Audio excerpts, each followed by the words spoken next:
오늘 저는 본문을 중심으로 생명을 건 사람들이라고 하는 제목으로 저와 여러분들이 이 땅에 사는 동안 승리하기를 소원하면서 말씀을 증거합니다. 성공적인 인생을 살아간 사람들을 다 살펴보니까 특징이 하나 있는데, 그 성공적인 인생을 살아가는 사람의 특징은 무엇을 하든지 생명을 걸었다는 얘기입니다. 요즘같이 바쁘고 또 복잡한 세상에서 적당히 살아서는 적당한 삶을 살 수밖에 없는 것이고, 성공하려면 어쩌면 거기에 생명을 걸어야 성공할 수 있다는 얘기입니다. 물론 신앙인의 성공은 예수를 잘 믿고 바로 믿는 것입니다. 신앙인의 성공은 얼마나 부자로 사느냐를 지나서 얼마나 사람들에게 높임받고 사느냐를 넘어서 영원한 천국을 소유할 수 있느냐 없느냐가 그 신앙인의 성공적인 삶일 것입니다. 몇 종류의 사람들이 있습니다. 너 죽고 나 살자는 사람이 있습니다.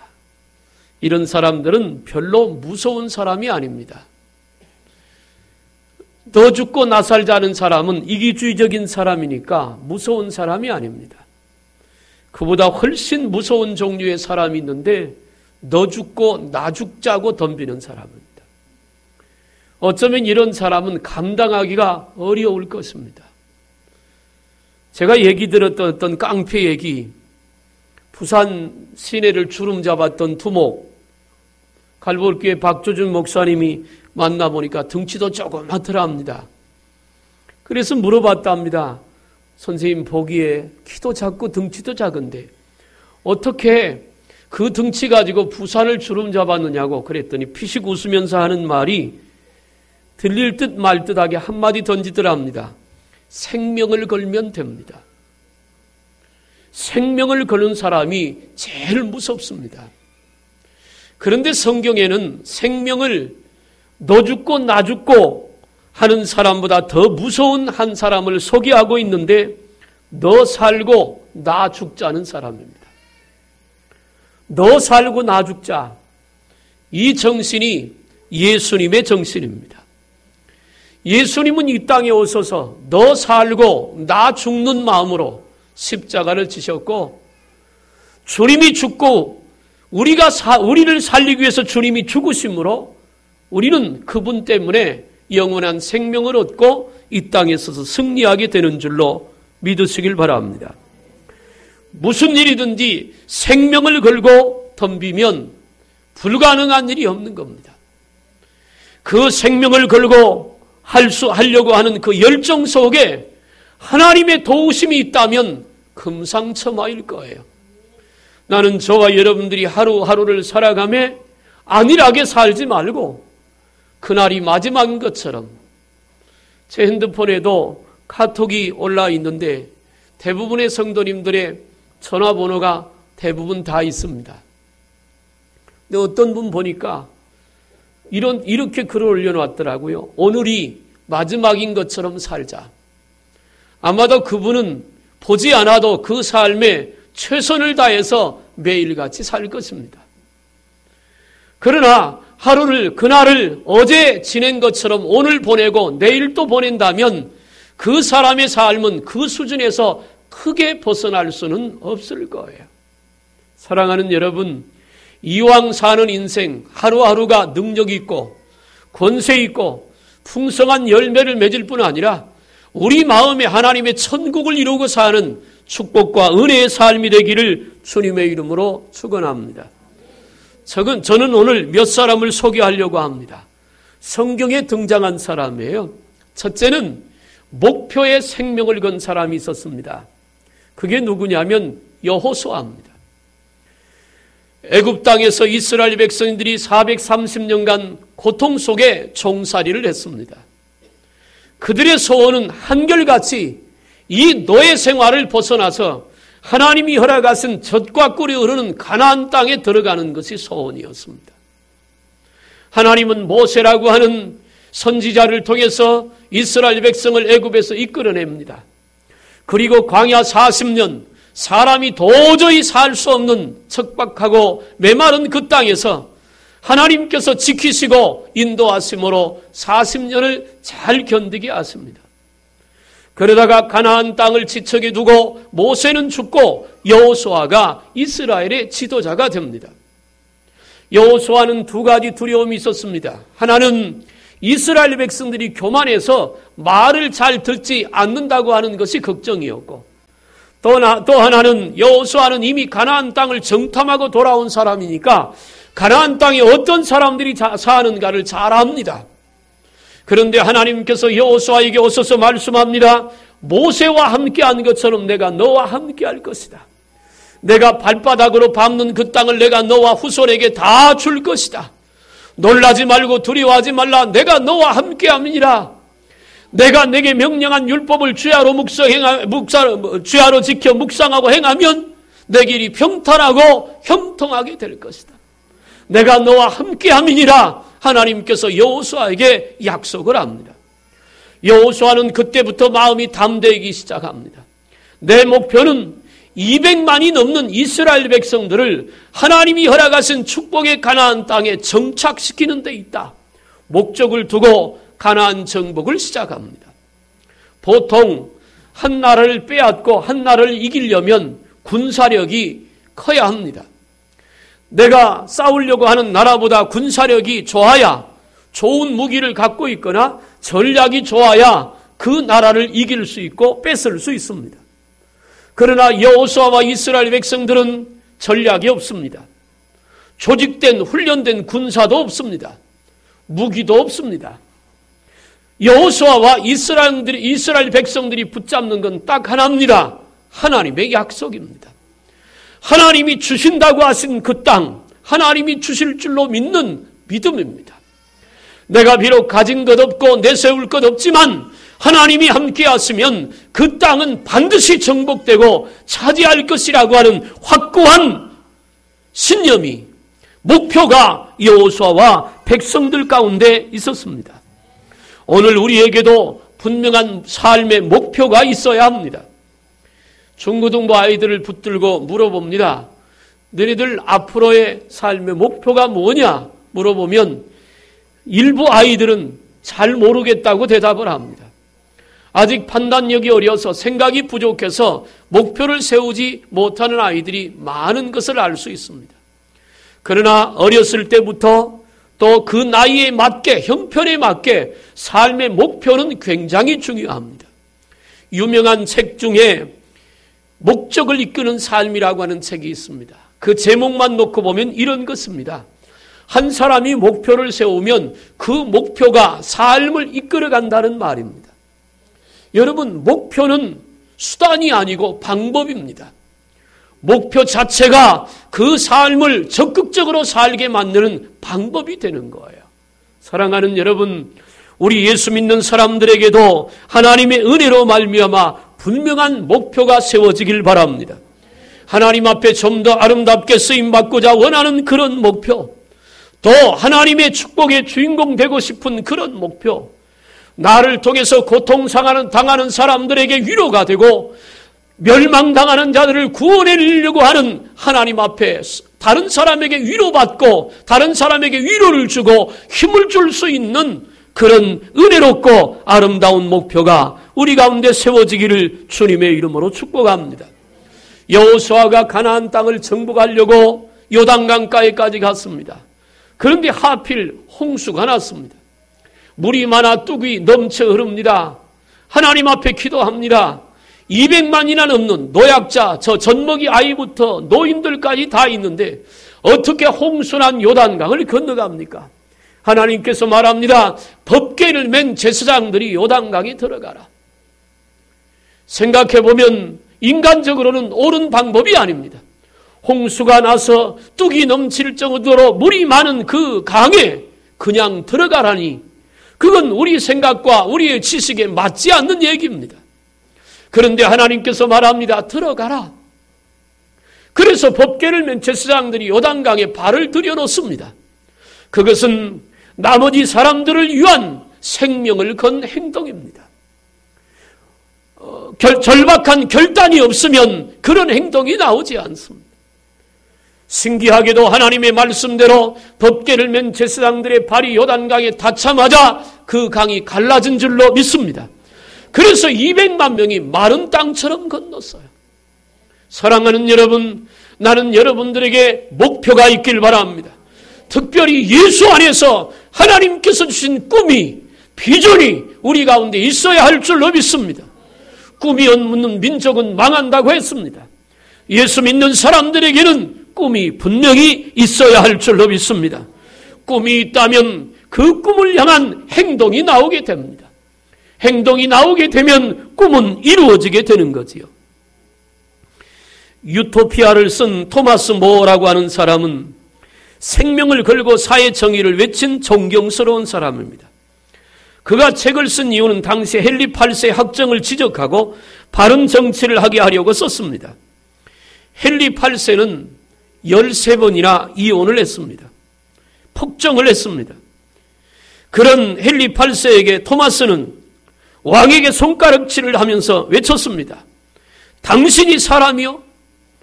왕을 모욕하다가 그가 잡혔습니다. 웨스트민스터 사원 앞에서 단두대를 만들어 놓고 사형당하게 되었습니다. 목을 자를 사람이 선정되었습니다. 죽기 전에 수건을 씌웠습니다.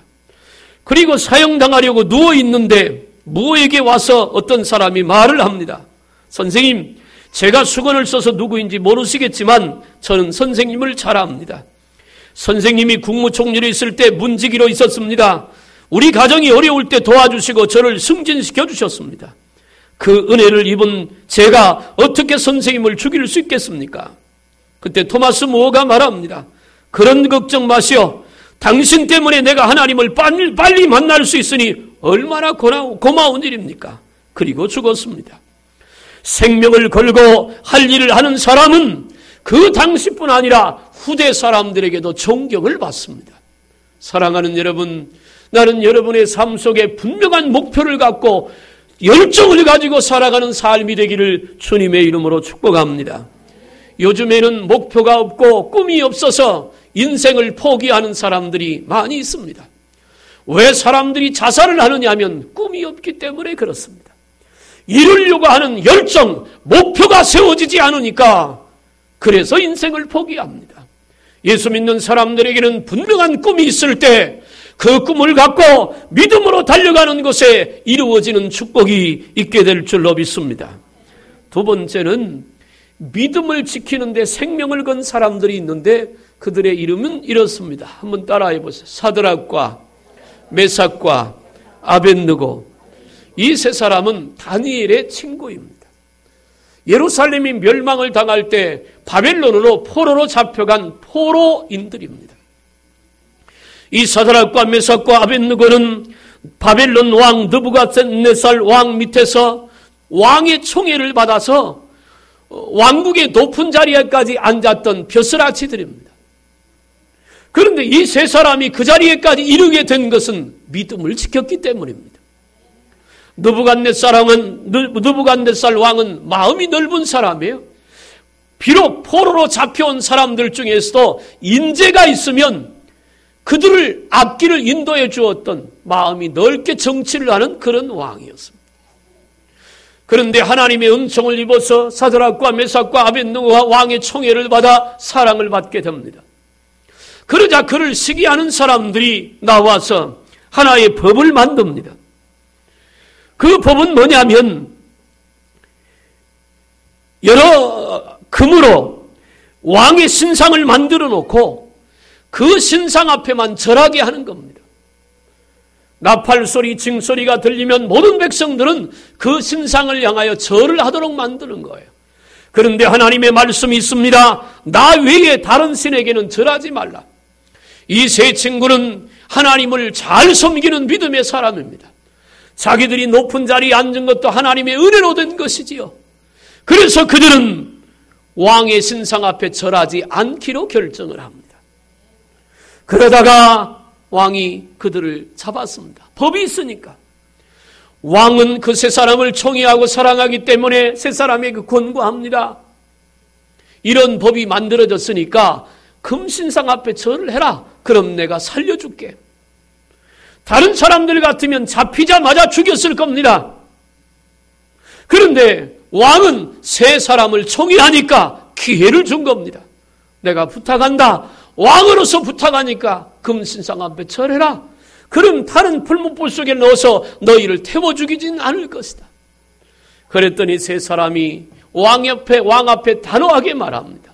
왕이여, 우리 때문에 걱정하실 일이 없습니다. 우리는 우리가 믿는 하나님 외에 다른 신상 앞에 절할 수 없습니다. 설사 왕이 우리를 불 속에 넣어서 태워 죽인다 해도 우리는 그 왕의 명령을 따를 수가 없습니다. 왕이 화가 났습니다. 사랑해서 기회를 주었는데 그걸 무시하고 신앙의 고집을 부리는 그 세 사람을 향하여 화가 납니다. 그래서 평소보다 풀무불을 7배나 뜨겁게 했다 그랬습니다.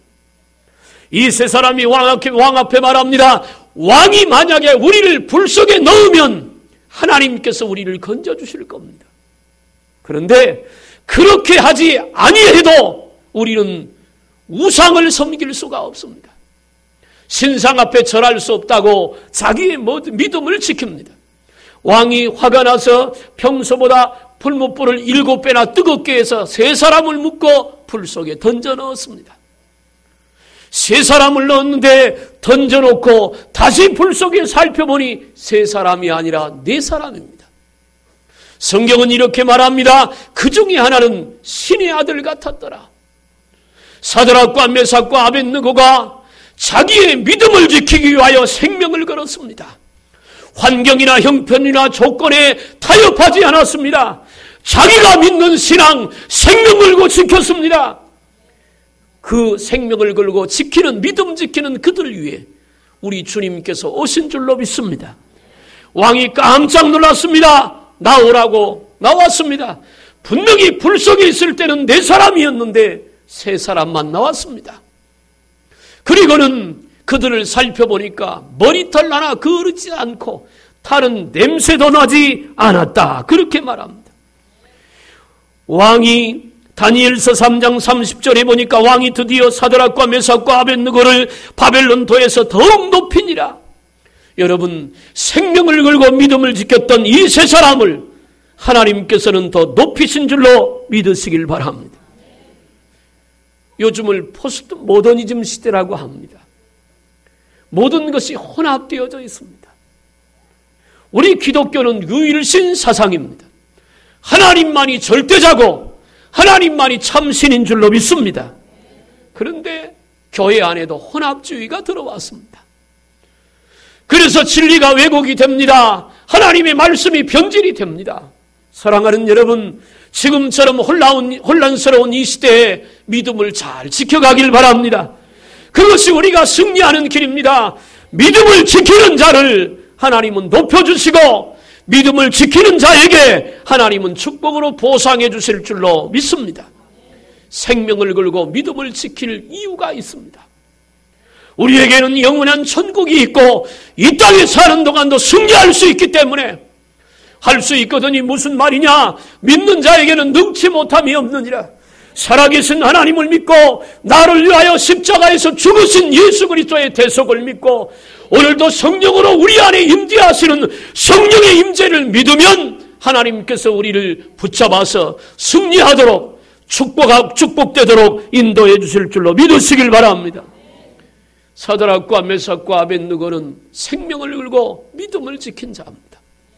세 번째로 기도의 생명을 건 사람 한 사람이 있습니다. 기도하는 일에 생명을 걸었다 그 말입니다. 그게 누구냐면 사드락과 메삭과 아벳느고의 친구인 다니엘입니다. 느부갓네살 왕이 죽었습니다. 그리고 하나님을 알지 못하는 다리오 왕이 바벨론의 왕이 되었습니다. 그때도 여기 다니엘은 바벨론 왕의 총리가 되었습니다.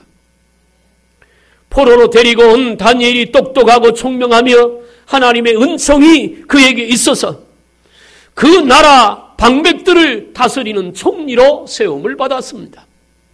그러자 바벨론 본토 출신 관리들이 포로로 잡혀온 다니엘을 시기하기 시작합니다. 아니, 우리도 총리가 못 되는데 포로로 잡혀온 잿간놈이 무슨 총리가 될 수 있느냐고. 어떻게 하면 다니엘을 모압에서 그 자리에서 내려오게 할까? 연구를 하고 다니엘의 삶을 돌아봐도 흠잡을 데가 없습니다. 누구한테 뇌물 한번 받아먹은 적도 없고 부정한 일을 해본 적도 없습니다. 죄를 지은 적도 없고 왕에게 참으로 충성하는 종이었습니다. 흠을 잡을 길이 없습니다. 그런데 다니엘의 삶을 가만히 살펴보니까 한 가지 문제를 발견했습니다. 그게 뭐냐면 다니엘은 매일같이 하루에 3번씩 동편창을 열어놓고 기도한다고 하는 그 습관을 발견을 합니다. 아, 저게 문제구나. 그리고는 또 다리오 왕을 꼬셔서 신하들이 법을 하나 제정합니다. 왕의 신상을 만들어 놓고 왕의 신상 외에 다른 곳에 절을 하거나 기도를 하면 잡아서 사자굴 속에 사자법으로 던져 넣읍시다. 왕은 신하들의 그 제청을 듣고 자기의 권위를 높이는 줄 알고 도장을 찍어서 법을 공포합니다. 온 나라 넓은 바벨론 각 방백들이 그 법을 들었습니다. 다니엘도 압니다. 만약에 자기가 해오던 대로 하나님 앞에 기도하는 일을 계속하면 잡혀서 사자굴 속에 들어간다는 거 압니다. 그러나 다니엘서 6장 10절에 보니까 뭐라고 기록하느냐 하면 다니엘은 그 조서에 어인이 찍힌 것을 알고, 다시 말해서 다니엘이 하던 일을 계속하면 법에 접촉되어 잡혀서 사자굴 속에 던져 사자밥이 된다는 사실을 알고도 하루에 3번씩 동편창을 열어놓고 하나님 앞에 기도하기를 쉬지 않았더라. 다니엘은 기도하는 것을 중단하지 않았습니다. 설사 하나님 앞에 기도하다가 사자굴 속에 들어가서 사자의 밥이 된다고 해도 다니엘은 기도하는 것을 그칠 수가 없었습니다. 그 이유는 다니엘이 총리가 된 것은 하나님의 은혜로 된 것이고 다니엘이 자기를 지킬 수 있었던 것도 하나님이 함께 하시기 때문에 여기까지 인도하고 여기까지 붙잡아 주시고 응답하시고 역사하신 하나님을 배반할 수 없는 다니엘의 신앙의 절개입니다. 여러분, 기도는 하나님과의 영적인 교제요, 기도는 하나님과의 대화입니다. 기도하는 자가 하늘의 능력을 입고 기도하는 자가 하늘의 은총을 입고 기도하는 자가 하나님의 지혜와 하나님의 힘을 입게 되는 줄로 믿습니다. 그래서 다니엘은 기도를 중단할 수가 없어요. 다니엘을 모함해서 왕을 이용해 법을 만든 사람들이 다니엘을 지켜보다가 왕에게 가서 고발을 합니다. 그러니까 법에 의해서 다니엘이 왕 앞에 잡혀왔습니다. 왕은 다니엘을 붙들고 사정을 합니다. 다니엘아, 내가 너를 얼마나 사랑하는 줄 알지 않냐? 그러니까 한 번만이라도 신상 앞에 절을 해라. 그러면 내가 너를 살려줄 것이다. 다니엘은 왕 앞에서 말합니다. 왕이여, 나는 왕이 잘 되기를 원합니다. 나는 왕이나 이 나라 앞에 죄를 범한 것이 하나도 없습니다. 내가 사자굴 속에 들어가서 사자의 밥이 되어서 죽는다 해도 나는 우리 하나님 앞에 기도하는 것을 중단할 수 없습니다. 왕이 눈물로 호소했지만 다니엘의 믿음을 포기시킬 수 없었습니다. 결국 법이 만들어졌으니까 법대로 다니엘을 굶주린 사자 우리 속에 집어넣었습니다. 그리고는 그 밤에 다리오 왕이 한숨도 잠을 자지 못하고 날이 밝자마자 사자굴 입구에 가서 왕이 외칩니다. 다니엘아, 다니엘아, 네가 믿는 살아계신 하나님이 너를 구원하였느냐? 사자굴 속에 있던 다니엘이 왕의 목소리를 듣고 대답합니다. 왕이여, 내가 죄가 없다는 사실이 증명되었습니다. 나는 왕이나 이 나라 앞에 죄를 범한 것이 없습니다. 그 목소리를 듣고 왕은 너무 기뻐서 군사들을 시켜 다니엘을 사자굴 속에서 꺼내게 합니다. 머리털 하나 상치 않았습니다. 다니엘을 왕궁으로 데리고 돌아가서 다니엘을 모함하려고 법을 만들었던 그 신하들을 다 잡아서 가족과 함께 다니엘이 들어갔던 사자굴 속에 던져 넣었는데 그 사람들이 땅에 떨어지기도 전에 사자들이 그 사람들을 다 뼈채 으스러뜨렸더라. 성경의 기록입니다. 이후에 다니엘은 한 다리오 왕이 죽고 그 다음 왕까지 바벨론의 총리로서 높은 자리에서 대접을 받고 하나님의 영광을 이루게 됩니다. 사랑하는 여러분, 우리가 기도의 생명을 걸어야 되는 이유는 우리는 우리 앞길을 한 치 앞도 내다볼 수 없습니다. 내일 무슨 일이 일어날지, 내 삶에 어떤 것이 준비되었는지 아무도 모릅니다. 그러나 하나님과 함께하면, 주님께 기도하면 준비할 수 있게 하시고 깨닫게 하시고, 그리고 내일을 하나님이 인도해 주실 줄로 믿으시길 바랍니다. 느닷없이 당하는 어려움 속에서도 늘 기도하던 사람들은 두려워하지 않습니다. 무서워하지 않습니다. 하나님 앞에 기도했기 때문에 하나님이 인도해 줄 줄로 믿기 때문에 그렇습니다. 포항제철의 하청에 쌓인 포항철강 주식회사의 사장 하명직 집사 부부 이야기입니다. 그는 은혜를 크게 받아서 하나님을 잘 섬기는 집사님이었습니다. 매일 철근을 4,000통씩 생산하는 회사입니다. 그런데 철근을 생산할 재료가 떨어졌습니다. 그때는 북한에서 이 재료를 수입해 올 텐데 북한 청진에 재료를 요청했는데 북한에서 무슨 물건이 남한으로 오기까지는 상당히 많은 시간이 걸린답니다. 만약에 이 재료가 늦게 도착하면 손해가 막대합니다. 생산을 못해서 손해고 수많은 직원들을 놀려서 손해입니다. 그러자 다급하니까 이 집사님이 목사님을 찾아왔습니다.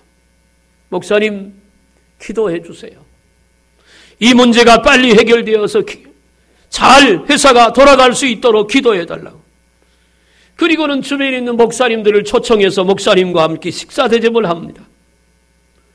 상당히 비싼 음식을 먹었던 거 봐요. 한 15명 정도 먹었는데 음식값이 한 150만 원 정도 나왔답니다. 그래서 담임 목사님이 집사님에게 왜 이렇게 비싼 걸 먹어야 되느냐고, 간단한 거 먹어도 되는데, 그랬더니 이 집사님이 하는 말씀이 이렇습니다. 목사님, 기도 응답을 받으면, 이 문제가 해결이 되면, 북한에서 이렇게 철강 재료만 오면 앞으로 5년 동안은 회사가 쉬지 않고 일할 수 있는 재료가 도착하게 되는데 그것이 문제겠습니까?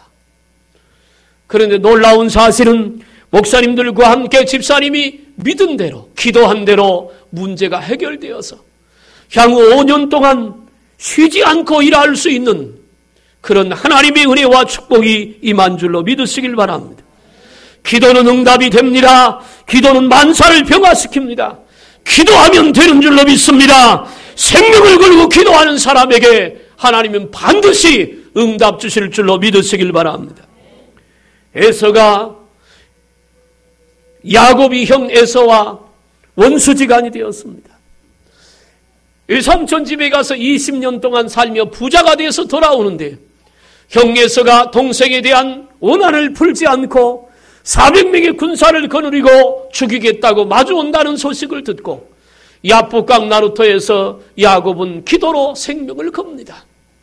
형을 만나 죽으나 하나님과 하나님 앞에 기도하다 죽으나 마찬가지니까 그 밤에 천사와 씨름하다가 환도뼈가 위골이 되고 그 천사를 향하여 축복하기를 구했을 때 야곱의 이름이 바뀌어 이스라엘이 되고 그 밤에 야곱이 기도의 응답을 받자 다음날 형 에서가 그 마음이 녹아져서 야곱의 목을 끌어안고 눈물을 흘리며 기쁨의 상봉을 한 줄로 믿습니다.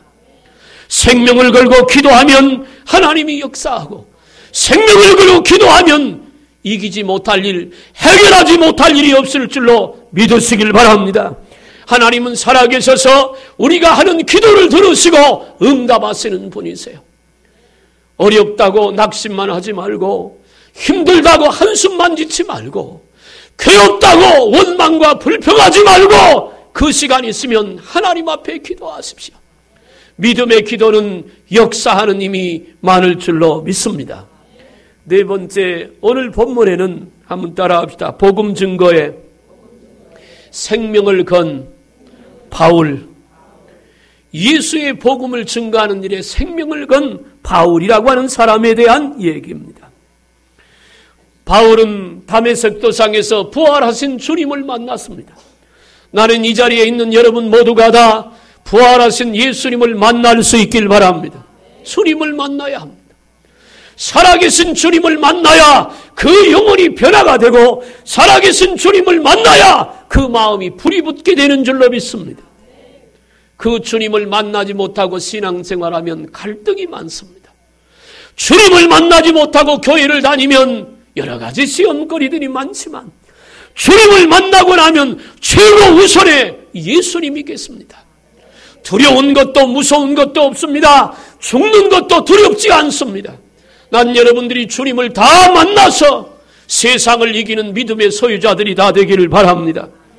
그렇게 주님을 만난 사도 바울은 그때부터 자기의 모든 것을 포기하고 오직 영혼 살리는 일에, 지옥을 가는 사람을 천국으로 인도하는 일에 생명을 겁니다. 그는 소아시아 지역을 3차 여행을 걸쳐 복음을 증거합니다. 가는 곳마다 수많은 핍박과 도전과 괴롭힘이 있었지만 주저하지 않았습니다. 에베소 교회에서 3차 여행을 마치고 에베소 장로들을 청해놓고 바울이 고별 설교를 합니다. 그때 성령이 충만한 사람들이 사도 바울을 붙들고 말합니다. 당신은 예루살렘에 들어가면 안 됩니다. 예루살렘에 들어가면 환난과 결박이 당신을 기다리고 있습니다. 그때 사도 바울은 말합니다. 나도 안다. 이 길이 마지막이라는 거 나도 안다. 그러나 나의 달려갈 길과 주 예수께 받은 사명을 감당하면은 나의 생명을 조금도 귀한 것으로 여기지 아니하노라. 사도 바울이 그렇게 고백합니다.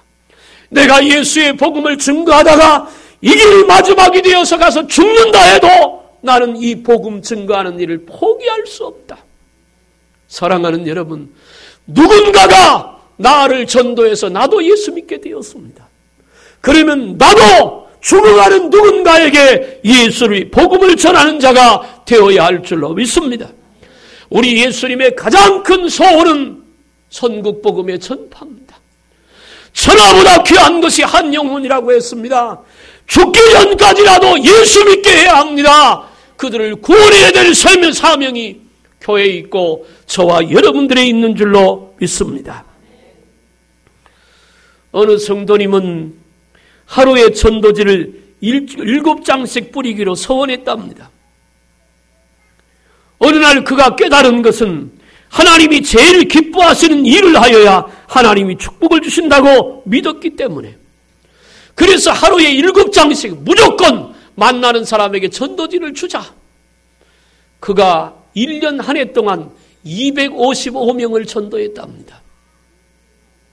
어찌 보면 쉽지 않은 일이지만 그렇다고 해서 어렵지만도 않잖아요. 가서 무슨 말을 하기보다 내가 만난 사람에게 하루에 7장씩 전도지를 한번 전해보십시오. 어떻게 합니까? 우리를 통해서도 하나님 그 일을 하실지. 또 어떤 집사님은 전도지를 전하기로 했는데 가만히 전도지를 전하다 보니까 길가에 바쁘게 가는 사람에게 전도지를 주면 읽지도 않고 다 버리더라 합니다. 그래서 공원이나 놀이터 같은 데 찾아다니면서 앉아있는 사람에게만 전도지를 주기로 했다 합니다. 그러고 보니까 앉아있는 사람들에게 주니까 전도지를 읽더라 합니다. 또 어떤 사람은 성경 갈피에다가 자기가 전도할 사람의 이름을 적어놓고 3년을 기도하니까 3년만 기도하면 전도 안 되는 사람이 없더라 합니다. 그래서 그도 많은 사람들을 전도했다고 합니다.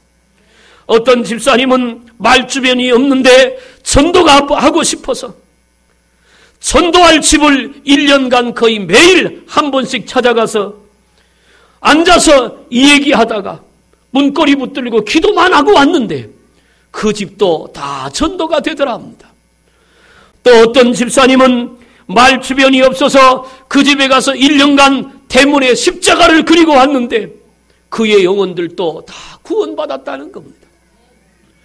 여러 가지 예를 들었습니다마는 전도라고 하는 거 어렵게 생각하면 어렵지만 하려고 마음 먹고 그 일에 최선을 다하면 우리의 기도를 들으시고 우리의 열정과 수고를 보시는 하나님이 내가 전도하려고 하는 사람의 영혼을 변화시키고 구원시킬 줄로 믿으시길 바랍니다.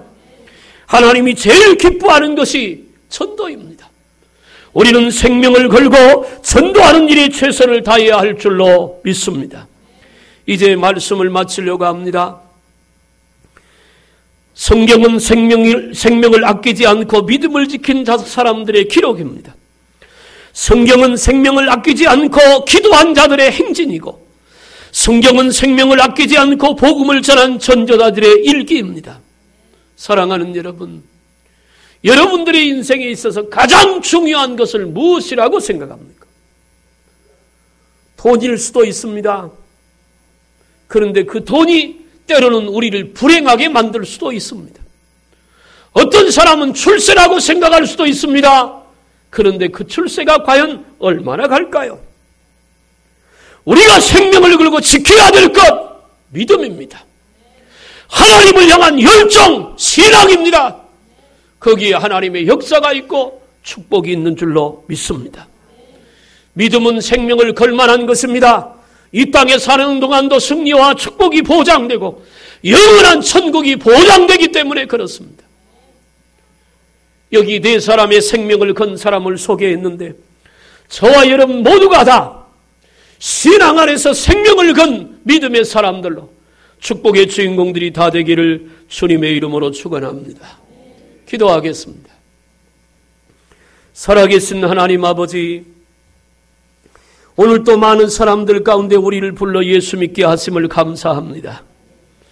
목표의 생명을 걸었던 여호수아처럼, 믿음의 생명을 걸었던 사드락과 메삭과 아벳느고처럼, 기도의 생명을 걸었던 다니엘처럼, 전도의 생명을 걸었던 바울처럼 우리도 신앙의 생명을 걸게 하소서. 이 땅에 사는 동안도 복받고 살고 영원한 그 나라를 보장받게 하여 주옵소서. 예수님의 이름으로 기도하옵나이다. 아멘. 327장을 찬송합니다.